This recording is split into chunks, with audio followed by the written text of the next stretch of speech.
Heureux serez-vous lorsqu'on vous insultera, qu'on vous persécutera. Réjouissez-vous et soyez dans l'allégresse, parce que votre récompense sera grande dans les cieux. Car c'est ainsi qu'on a persécuté les prophètes qui vous ont précédés. C'est vous qui êtes le sel de la terre. Et si le sel devient fade, avec quoi le salera-t-on? Il n'est plus bon qu'à être jeté dehors et foulé aux pieds par les hommes. Matthieu 5, 11 à 13.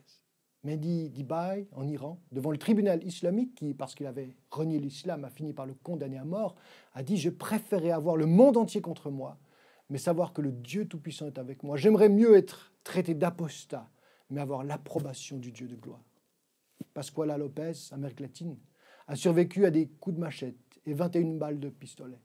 L'une de ses sœurs a été abattue, une autre a eu une main sectionnée. J'ai pardonné aux coupables, je prie pour eux et j'espère qu'ils rencontrent aussi Jésus. Je suis disposé à les rencontrer.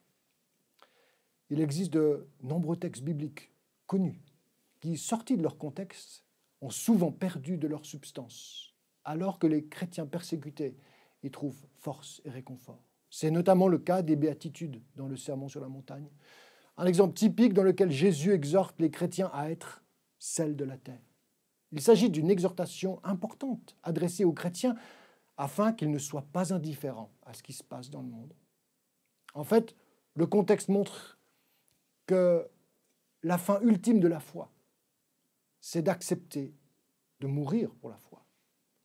Les prophètes de l'Ancien Testament étaient le sel de leur temps parce qu'ils étaient prêts à souffrir pour leur message. C'est ce que nous devons être aujourd'hui. Et nous devons, en tous les cas, soutenir nos frères et sœurs qui sont particulièrement victimes de persécutions.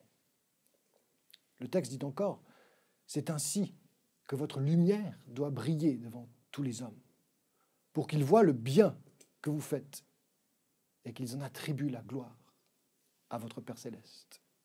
Matthieu 5, 13. Les béatitudes, ou comment se comporter face à la persécution, c'est la question. D'abord, et c'est le premier point de cette courte allocution, développer une entière dépendance de Dieu. Heureux les pauvres en esprit, car le royaume des cieux est à eux. Matthieu 5, 3. Les chrétiens sont des gens humbles. Ils ne se prétendent pas au-dessus du panier. Ils ne prétendent pas non plus tout savoir mieux que les autres. Mais ils attendent tout de Dieu. Ils ne sont pas fiers de souffrir. Mais leur humilité fait qu'ils tournent inévitablement les regards vers Dieu. Ils ont pour réflexe la prière comme seul rempart à leur désespoir et à leur souffrance. Et Dieu prend soin d'eux. Deuxièmement, vivre la souffrance et la bénédiction, en stéréo, en diapason avec le Saint-Esprit.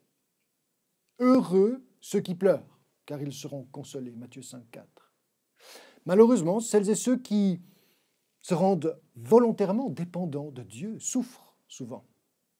Mais ils sont aussi bénis par Dieu d'une manière toute particulière, car ce même Dieu promet sa consolation, aussi bien déjà ici et maintenant que dans le royaume de Dieu, dans l'éternité. Troisièmement, apprendre à réagir paisiblement. Heureux ceux qui sont doux, car ils hériteront la terre. Heureux ceux qui procurent la paix, car ils seront appelés fils de Dieu. Matthieu 5, 9. Les êtres humains que nous sommes réagissent le plus souvent par la violence et la vengeance à la souffrance ou à la violence qu'ils endurent ou subissent injustement. Celui qui souffre pour Dieu réagit autrement. Il réagit avec douceur. Et chose étonnante, c'est la douceur et non la violence qui finit par l'emporter et par triompher. Être victime de la violence et travailler pour la paix, être victime de violence et ne pas réagir avec violence, mais avec douceur, c'est le plus grand défi qui puisse exister. Jésus est tout simplement le modèle pour cela. Quatrièmement, réagir avec douceur et cependant défendre la justice. Heureux ceux qui ont faim et soif de justice, car ils seront rassasiés. Matthieu 5, 6. Heureux ceux qui sont persécutés à cause de la justice, car le royaume des cieux est à eux. Verset 10. Heureux les miséricordieux, car ils obtiendront miséricorde. Cela ne veut pas dire pour les chrétiens que tout leur est égal. Ils aspirent à la justice Ils aspirent à la justice du ciel sur la terre, à la justice au ciel comme sur la terre, et ils se mobilisent pour cela. Ils savent que le chemin qui conduit à la justice est celui de la miséricorde, la compassion envers les victimes d'injustice, mais aussi le pardon envers les coupables qui, la plupart du temps, ne savent pas ce qu'ils font. Cinquièmement, ne pas attirer volontairement la persécution sur soi, ou ne pas donner le bâton pour se faire battre, comme on dit. Heureux ceux qui ont le cœur pur, car ils verront Dieu.